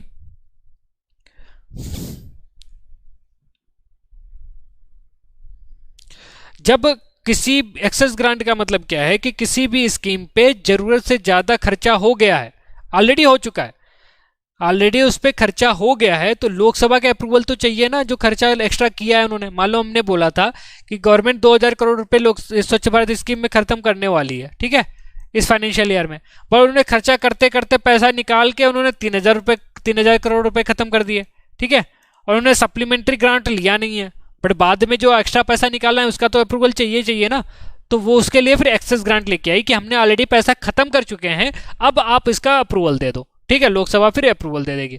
सप्लीमेंट्री क्या है, जब उसको एक्स्ट्रा पैसे की जरूरत लग रही है कि अभी जरूरत लग सकती है, तब उसके लिए वो सप्लीमेंट्री ग्रांट लेगी। अभी उसने पैसा निकाला नहीं है, निकालने के लिए सप्लीमेंट्री ग्रांट। एक्सेस ग्रांट क्या है, उसने निकाल लिया है पैसा, खत्म भी कर दिया, तो बाद में उसका अभी अप्रूवल नहीं हुआ था पहले लोकसभा का, तो बाद में लोकसभा के अप्रूवल के लिए वो एक्सेस ग्रांट लेके आएगी कि आप इसको अप्रूव कर दो, हमने तो पैसा खत्म कर दिया, बट पहले जो डिमांड ऑफ ग्रांट में था उसमें हमने मांगा नहीं था, पर ये बाद में जरूरत पड़ी तो हमने खत्म कर दिया, बट आप अभी इसको अप्रूव कर दो, क्योंकि ऐसा प्रोविजन है कि कोई भी पैसा कंसोलिडेटेड फंड ऑफ इंडिया से पैसा निकलेगा तो उसका पार्लियामेंट का अप्रूवल होगा, ठीक है। वोट एंड क्रेडिट क्या होता है, किसी भी अनफोर्सीन एक्सपेंडिचर को करने के लिए वोट एंड क्रेडिट होता है। वोट एंड अकाउंट अलग है, याद रखना, वोट एंड अकाउंट अलग है, जो बेसिकली क्या होता है कि जो आपका बजट के अप्रूवल के टाइम पे जो टाइम लग रहा है उस टाइम पे खर्चा निकालने के लिए, गवर्नमेंट का खर्चा निकालने के वोट एंड अकाउंट होता है। वोट एंड क्रेडिट ग्रांट क्या होती है कि कोई भी स्पेशल कंडीशन आ गई है, उसके लिए उनको पैसा चाहिए करके, तो वो उनको पता नहीं कि कितना पैसा लगेगा उस स्कीम में, उस स्पेशल कंडीशन में कितना पैसा लगने वाला है, तो उसको बट इसलिए उसको स्पेसिफाई नहीं कर पा रहे कि कितना हमको पैसा लगेगा, तो उन्होंने बोला कि वोट एंड क्रेडिट ग्रांट दे दो, कि आप मुझे क्रेडिट दे दो, कितना हम चाहें उतना निकाल सकते हैं। ये एक तरीके से ब्लैंक चेक होता है, ब्लैंक चेक होता है एग्जीक्यूटिव का, जो पार्लियामेंट देती है कि आप जितना चाहे जरूरत है उतना पैसा निकाल सकते हो स्पेशल कंडीशन चीज में, ठीक है। इसमें कोई मैग्नीट्यूड नहीं बताता कि हम इतना ग्रांट इतना पैसा हम लोग निकालने वाले हैं, एक्सपेंडिचर करने वाले, ठीक है। तो वोट एंड क्रेडिट आपका स्पेशल है, यूजली मिल जाता है, ठीक है। अगर नहीं मिलता तो नहीं, ऐसा तो नहीं होता, यूजली मिल जाता है। क्यों? क्योंकि उनकी मेजोरिटी होती है ना, आपको सिर्फ लोकसभा में अप्रूवल चाहिए और लोकसभा में गवर्नमेंट की मेजोरिटी होती है, तो आपका मिल जाता है। वो ऐसा नहीं है कि कभी ना मिले, मिल जाता है, आराम से मिल जाता है। उनको जब पता है कि अप्रूवल मिलता है तभी वो एक्सेस ग्रांट लेते हैं। ऐसा नहीं होता है कि एक्सेस ग्रांट ले लिया और उन्हें अप्रूवल ना मिला, ठीक है। एक्सेप्शनल ग्रांट क्या होती है कि कोई एक्सेप्शनल चीज कंडीशन को फॉलो करने के लिए, कोई स्पेशल पर्पज के लिए जो करंट सर्विस में फाइनेंशियल ईयर में नहीं है करके, उसको लिए एक्सेप्शनल ग्रांट बना सकते हैं, ठीक है। टोकन ग्रांट क्या होती है? टोकन ग्रांट क्या होती है कि जब टोकन ग्रांट क्या होता है कि किसी एक सर्विस में पैसा दिया हुआ था और नई सर्विस है, उसको लिए उन्होंने पैसा नया लेना है करके, तो अगर उनको लगता है जो पुरानी सर्विस है उसमें जो अलॉटेड पैसा है, डिमांड फॉर ग्रांट से जो पैसा लिया है वो ज़्यादा है, ठीक है, वो ज़्यादा है, तो उसमें से पैसा निकाल के दूसरे उसमें जो ग्रांट है, दूसरे जो सर्विस है, दूसरी जो पॉलिसी है, दूसरी जो जहाँ पे खर्चा करना है वहाँ पे डाल सकती है। तो एक पैसे से दूसरी जगह पे ट्रांसफर करने के लिए टोकन ग्रांट का यूज़ किया जाता है, ठीक है, एक स्कीम से निकाल के दूसरी स्कीम में डालने के लिए, ठीक है। तो this is all about budget approval, किस तरीके से बजट होता है, और डिफरेंट टाइप की आपकी मैंने वो ग्रांट्स भी बता दी, कंसोलिडेटेड फंड्स भी बता दिए आपको, डिफरेंट टाइप्स ऑफ फंड्स कौन कौन से होते हैं करके। इसके अलावा power and function of the parliament की क्या क्या पावर्स होती हैं, फंक्शन होती हैं। पहला तो लेजिस्लेटिव पावर, तो हमने बता दिया किस तरीके से लॉ पास करते हैं, कौन कौन से लॉ में क्या क्या पावर्स होती है करके। इसके अलावा कंट्रोल एग्जीक्यूटिव के ऊपर कंट्रोल क्या होती है, जो आपका डिस्कशन होता है, एडजर्नमेंट मोशन है, motion different type of motions जो हैं वो सारे के सारे मोशन आपके यूज़ करती है जो पार्लियामेंट है एग्जीक्यूटिव को कंट्रोल करने के लिए, ठीक है। जैसे हमने बताया कि कॉलिंग अटेंशन मोशन, किसी मिनिस्टर को किसी पब्लिक के लिए बोल सकती है कि आप देखो कि इस पब्लिक इंपॉर्टेंस क्या है। क्वेश्चन आवर है, क्वेश्चनिंग पूछना करना है। जीरो आवर है, उसमें कोई डिटेल में आंसर वगैरह देना है या किसी पब्लिक इंपॉर्टेंस के क्वेश्चन को रेज किया जा सकता है। तो इस तरीके से पार्लियामेंट एग्जीक्यूटिव को कंट्रोल करती है। ठीक है, डिफरेंट मोशन जो नो कॉन्फिडेंस मोशन है, tension motion, calling attention motion है या एडजर्नमेंट मोशन है, इसके थ्रू भी जो पार्लियामेंट है एग्जीक्यूटिव के ऊपर कंट्रोल करती है। ठीक है, फाइनेंशियल पावर जो मैंने अभी बताया कि आपका बजट तब तक बजट का अप्रूवल कहाँ होता है, पार्लियामेंट में होता है। कंसोलिडेटेड फंड ऑफ इंडिया से कोई भी पैसा तब तक नहीं निकाला जा सकता है जब तक पार्लियामेंट अप्रूव नहीं करती है। तो ये फाइनेंशियल पावर्स होते हैं जो फाइनेंशियल कंट्रोल होती है पार्लियामेंट की over the finance, public finances जो होती है। ठीक है, इसके अलावा कॉन्स्टिट्यूएंट पावर मतलब पार्लियामेंट कॉन्स्टिट्यूशन को अमेंडमेंट करने की पावर को बोलते हैं कॉन्स्टिट्यूएंट पावर। वो भी आपको पता है कि अमेंडमेंट पावर क्या होती है, स्पेशल मेजोरिटी और आपके पार्लियामेंट अप्रूवल के बाद में होता है। वोट ऑन क्रेडिट क्या होता है कि आपको गवर्नमेंट को कोई चीज को हैंडल करने के लिए पैसा निकालना है, बट उसको पता नहीं कि कितना खर्चा होगा, उसका खर्चा कोई भी अप्रोक्सीमेशन लगा नहीं पा रही कि इस चीज में कितना खर्चा होने वाला है। तो उससे बोले कि आप वोट ऑन क्रेडिट का अप्रूवल ले लो, वोट ऑन क्रेडिट ग्रांट दे दो, उसमें ब्लैंक चेक रहेगा कि उसमें कितना भी चाहे गवर्नमेंट खर्चा कर सकती है। ठीक है, उसमें कितना भी चाहे कंसोलिडेटेड फंड ऑफ इंडिया से पैसा निकाल सकती है। That will be a vote on credit grant. ठीक है, लोकसभा अप्रूव करके बोल देगी कि आप जितना चाहो उतना ग्रांट निकाल सकते हो, पैसा निकाल सकती हो। That is vote on credit. ठीक है, now comes judicial power. Judicial power क्या होती है कि जज कब करती है, जब पार्लियामेंट के लिए प्रेसिडेंट को रिमूव करती है या वाइस प्रेसिडेंट को रिमूव करती है या जजेस को रिमूव करती है। ठीक है, तो उस टाइम पे जुडिशियल पावर की तरह वर्क करती है। ठीक है, इसके अलावा क्या होती है इलेक्टोरल पावर, मतलब इलेक्शन भी कराती है, स्पीकर डिप्टी स्पीकर का इलेक्शन कराती है वो अपने मेंबर्स के बीच में ही। ठीक है, इसके अलावा जो इलेक्शन से रिलेटेड लॉज है वो भी बनाती है। रिप्रेजेंटेशन ऑफ पीपल्स एक्ट 1951 और 1950 दोनों बनाया हुआ है। वाइस प्रेसिडेंट के इलेक्शन का रूल, प्रेसिडेंट के इलेक्शन के रूल, उसके लिए भी उन्होंने अप्रूवल लिया हुआ है। तो इलेक्टोरल पावर भी आपके पास में पार्लियामेंट के पावर में होती है। ठीक है, इसके अलावा डिस्कशन का टोटल पावर होता है, पब्लिक इंपॉर्टेंस की सारी चीज़ों का डिस्कशन वहाँ पे होता है। This is very important function of the parliament. यही इसीलिए डेमोक्रेसी आपकी इंपॉर्टेंस होती है क्योंकि पार्लियामेंट में डिस्कशन होता है। ठीक है, इसके अलावा क्या होता है इमरजेंसी अप्रूवल। इमरजेंसी अप्रूवल आपको पता है, जब मैंने आपको बताया हुआ कि इमरजेंसी में अप्रूवल आपका पार्लियामेंट का अप्रूवल लगता है। इवन उसका रिवोक करने के लिए भी आपको लोकसभा रिवोक कर सकती है अपने पावर के अंदर में। ठीक है, इसके अलावा क्या है कि लेजिस्लेटिव काउंसिल को क्रिएट करने के लिए भी होता है। यहाँ पे मैं आपको बता देता हूँ लेजिस्लेटिव काउंसिल कैसे क्रिएट होती है। लेजिस्लेटिव असेंबली जो है आपकी स्टेट लेजिस्लेटिव असेंबली अगर मेजोरिटी के साथ में अप्रूव करती है, 2/3 मेजोरिटी के साथ में अप्रूव करती है, रेजोल्यूशन पास करती है।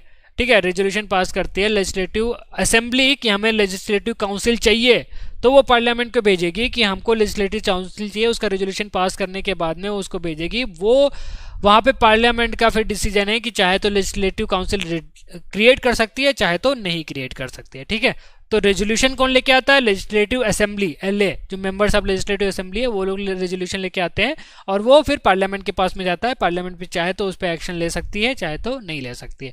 ठीक है, तो लेजिस्लेटिव काउंसिल चाहे तो क्रिएट कर सकती है, चाहे नहीं कर सकती। अभी रिसेंटली उड़ीसा ने जो लेजिस्लेटिव असेंबली है उन्होंने ये एक रेजोल्यूशन पास किया था लेजिस्लेटिव काउंसिल को क्रिएट करने के लिए। तो एक बार वो न्यूज़ भी आप देख लेना। ठीक है, उड़ीसा लेजिस्लेटिव काउंसिल क्रिएशन करके डालना, आपको गूगल पे मिल जाएगा। ठीक है, और इसके अलावा किसी स्टेट की बाउंड्रीज को चेंज करना है, उसके एरिया को डिक्रीज करना है या इंक्रीज करना है, उसका नाम को चेंज करना है, तो ये सारे के सारी पावर जो मैंने ऑलरेडी आपको बताई हुई, this is also comes from the parliament powers. ठीक है, इसके अलावा सुप्रीम कोर्ट, हाई कोर्ट का जुरिस्डिक्शन एरिया अगर उसको रेगुलेट करना है तो रेगुलेशन में हमेशा याद रखना डिक्रीज नहीं कर सकती, हमेशा इंक्रीज करती है।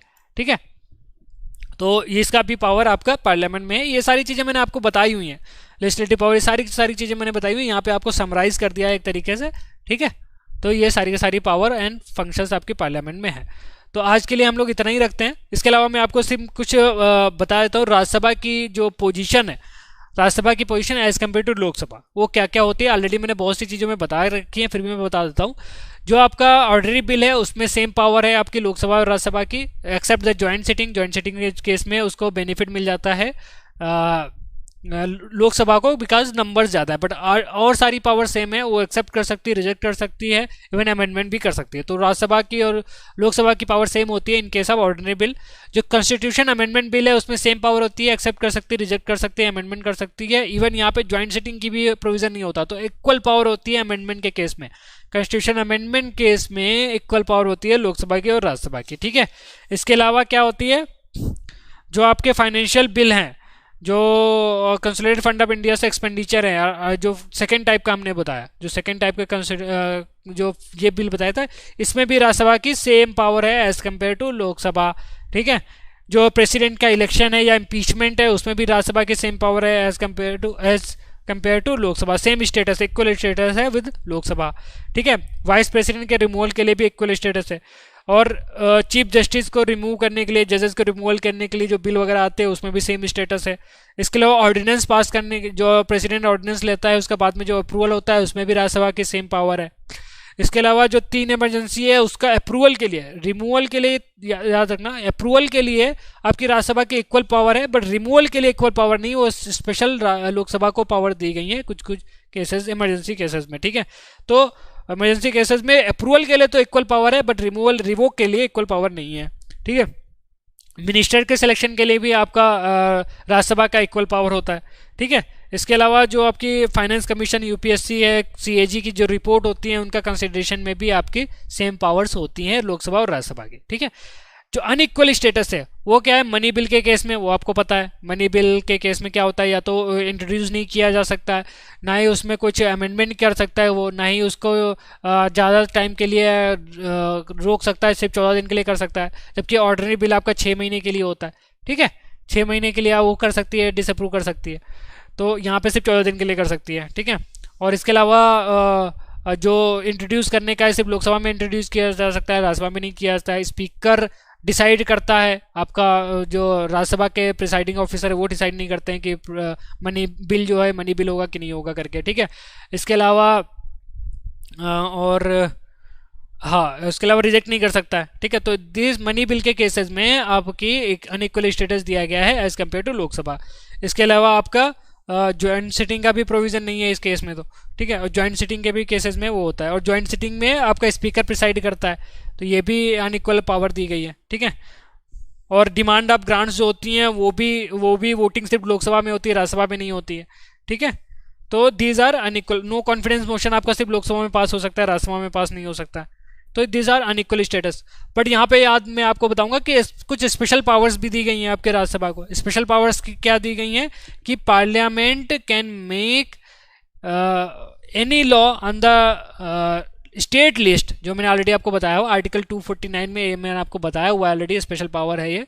आर्टिकल 249 क्या बोलता है कि अगर पार्लियामेंट भी स्टेट लिस्ट पे स्पेशल लॉज बना सकता है इन केस राज्यसभा 2/3 मेजोरिटी से उसको पास कर दे, ठीक है। अगर राज्यसभा ने 2/3 मेजोरिटी से उसको पास कर दिया, तब पार्लियामेंट भी उस स्टेट लिस्ट के जो सब्जेक्ट हैं उस पर भी लॉ बना सकती है, ठीक है। या फिर ऑल इंडिया सर्विस का, कोई भी नई ऑल इंडिया सर्विस का क्रिएट करना है, सर्विस जो सेंटर स्टेट लेवल पे है, उसका भी जो अप्रूवल है आर्टिकल 312 के अंडर में राज्यसभा ही लेके आती है, ठीक है। तो यहाँ ये स्पेशल पावर्स है उसकी राज्यसभा की, ठीक है। इसके अलावा जो आपके वाइस प्रेसिडेंट का रिमूवल होता है, उसका इनिशिएशन सिर्फ राज्यसभा में किया जा सकता है। वाइस प्रेसिडेंट का जो रिमूवल होता है उसका इनिशिएशन सिर्फ राज्यसभा में किया जाता है, उसका 2/3 मेजोरिटी चाहिए होती है, ठीक है। ठीक है, तो राज्यसभा की ये स्पेशल पावर्स होती हैं, एक तो इनके चेयरमैन को रिमूवल के लिए, और आपके जो आर्टिकल 249 में और 312 में दिए हुए हैं, ठीक है। Now we will conclude our lecture from this onward. और कल हम लोग पार्लियामेंट प्रिविलेज के बाद में आपको मैं स्टेट लेजिस्लेचर डायरेक्टली पढ़ाऊंगा, और हम लोग स्टेट लेजिस्लेचर में सेम चीज़ होती है आपकी, जो लोकसभा राज्यसभा होता है वैसे लेजिस्लेटिव असेंबली और लेजिस्लेटिव काउंसिल होती है। कुछ चीज़ें में चेंजेस होते हैं, जैसे उनके मेंबर्स कितने हो सकते हैं, उनमें क्या क्या प्रोविजंस है, वो सब चीज़ें मैं आपको बताऊंगा करके। उनके मेंबर्स किस तरीके से इलेक्ट होते हैं या किस तरीके से नॉमिनेट होते हैं दोनों में। और लेजिस्लेटिव काउंसिल मैंने जैसे अभी बताया, लेजिस्लेटिव काउंसिल हर एक स्टेट में नहीं होती है, वो स्टेट रेजोल्यूशन पास करेगी, भी पार्लियामेंट अप्रूव करेगी उसको, तभी वहाँ पे लेजिस्लेटिव काउंसिल होगी। तो सभी स्टेट में लेजिस्लेटिव काउंसिल नहीं होती है, कुछ में ही होती है। तो जहाँ पे लेजिस्लेटिव काउंसिल होती है उसके लिए स्पेशल प्रोविजन आ जाते हैं, बट यहाँ पे नहीं है करके वहाँ पे सिंपल लेजिस्लेटिव असेंबली के सारे प्रोविजंस रहते हैं। तो उसको हम लोग डिटेल में करेंगे। और उसमें भी बजट वगैरह का पासिंग का सेम होता है, ऑर्डनरी बिल में थोड़े से चेंजेस होते हैं, वो मैं आपको बता दूंगा करके किस तरीके से चेंजेस होते हैं। और कॉन्स्टिट्यूशन अमेंडमेंट बिल तो उनके अंडर में आता ही नहीं है, वो सिर्फ क्या होता है फेडरल नेचर से रिलेटेड कोई बिल आते हैं, फेडरल नेचर से रिलेटेड कोई प्रोविजन है कॉन्स्टिट्यूशन अमेंडमेंट में, तो उनका सिर्फ सिंपल रेटिफिकेशन चाहिए होता है। जो आपकी लेजिस्लेटिव असेंबली है, स्टेट लेजिस्लेचर है, उसका सिंपल रेटिफिकेशन चाहिए होता है, 50% मेजोरिटी चाहिए होती है, रिप्रेजेंटेड वोटिंग की 50% मेजोरिटी चाहिए होती है, वो भी आधे स्टेट का। मतलब अगर 28 स्टेट हैं, अगर 15 लोगों ने भी उसको अप्रूव कर दिया तो फिर वो अप्रूव हो जाएगा, दूसरे जो रिमेनिंग 13 है अगर वो अप्रूव नहीं करते तब भी कोई फर्क नहीं पड़ता। ठीक है, तो कॉन्स्टिट्यूशन अमेंडमेंट में बहुत ही लिमिटेड पावर दी गई है स्टेट लेजिस्लेचर को। ठीक है, इसके अलावा सारा है। इसके अलावा गवर्नर के बारे में मैं आपको बताऊंगा। इसके अलावा काउंसिल ऑफ मिनिस्टर और जो मिनिस्टर्स होते, सीएम होता है, CM is equivalent to prime minister as the state level, उसकी भी सेम पावर्स होती हैं। और जो आपका प्रेसिडेंट होता है उसको एक तरीके से बोल सकते हो गवर्नर की तरह एग्जीक्यूटिव हेड होता है, बट उसका प्रेसिडेंट की तरह इलेक्शन नहीं होता है, वो सिर्फ नॉमिनेट होता है प्रेसिडेंट के द्वारा। प्रेसिडेंट के द्वारा नॉमिनेटेड होता है आपका गवर्नर, और प्रेसिडेंट के प्लेजर पे ही काम करता है। ठीक है, तो दिस भी, और जो स्पेशल इश्यूज हैं गवर्नर को रिलेटेड वो मैं बता दूंगा आपको। दिस आर ऑल जो हम लोगों को नेक्स्ट पढ़ना है, और we will complete it in the next session. ठीक है, तो नेक्स्ट सेशन में इसको कंप्लीट करेंगे एज सुन एज पॉसिबल। हम लोग का स्टेट लेजिस्लेचर, गवर्नर और ये कंप्लीट करेंगे। हाई कोर्ट ऑलरेडी कंप्लीट हो गया है, और इसके बाद में सिर्फ आपका लोकल गवर्नमेंट बचता है। लोकल गवर्नमेंट आपके कंप्लीट करा दूंगा मैं आपके, म्यूनसिपालिटीज एंड पंचायत को लेकर। फिर आपके शेड्यूल्स बचते हैं। ठीक है, शेड्यूल्स बचते हैं जो आपके वो मैं आपको करा दूंगा सारे, जो लास्ट में आपके शेड्यूल दिए हुए करके। तो उसमें एंटी डिफेक्शन लॉ है जिसके बारे में थोड़ा सा हमें पढ़ना पड़ेगा, उसको मैं आपको कंप्लीट करा दूंगा। ठीक है, तो होपफुली हम लोग 4-5 डेज में इसको कंप्लीट कर दें, और we will try to complete as soon as possible. आपका मैक्सिमम चीज़ें कवर हो गई हैं। इसको लक्ष्मीकांत के साथ में जितना भी हमने अभी आप तक पढ़ाया है वो सारा का सारा आप लक्ष्मीकांत से पढ़ते रहिए, देन ओनली आपको बेनिफिट होगा। कोई डाउट आता है तो आप मुझसे डायरेक्टली पूछ सकते हैं, और इसमें स्लाइड में भी अगर कोई चीज़ें नहीं समझ में आती हैं तो आप मुझसे बाद में भी पूछ सकते हैं वो ग्रुप पे। ठीक है, तो थैंक यू एवरीवन।